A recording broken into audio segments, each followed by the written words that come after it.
Friday begins now. Kenya has scaled up its efforts to lobby support for its candidate for the Africa Union Commission Chairperson Raila Odinga. President William Ruto and the Kenya delegation met at least 5 heads of states and government to rally them behind the former Prime Minister who requires 32 votes to bag victory. From early morning, President William Ruto's diary was packed.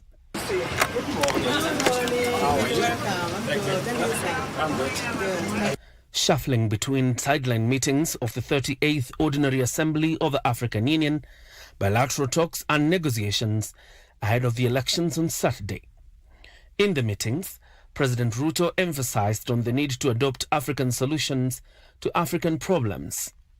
Africa will no longer accept to be misjudged by scales that overlook our reality.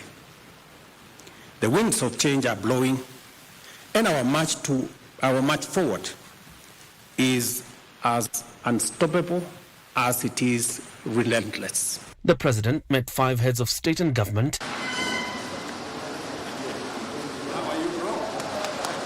to rally them behind the Kenyan candidate Raila Odinga. Senegal's Diomaye Faye, Ethiopia's Abiy Ahmed, Alassane Ouattara and Algeria's Abdelmadjid Tebboune were among the heads of state Ruto met.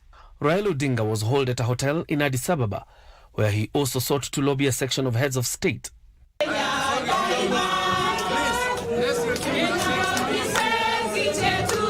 Later, Odinga was hosted to a luncheon by the Kenyan delegation of lawmakers and governors, led by ODM National Chairperson Gladys Wanga and Senate Majority Leader Aaron Cheriot.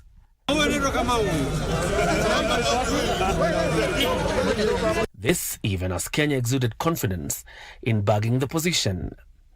Foreign Affairs Principal Secretary Korir Sing'oei, who also chairs the Raila Odinga AUC Campaign Secretariat, rubbished an advisory of the South Africa Development Community Secretariat on Odinga's rival, Madagascar's Richard Ndiamandrato, terming it an afterthought.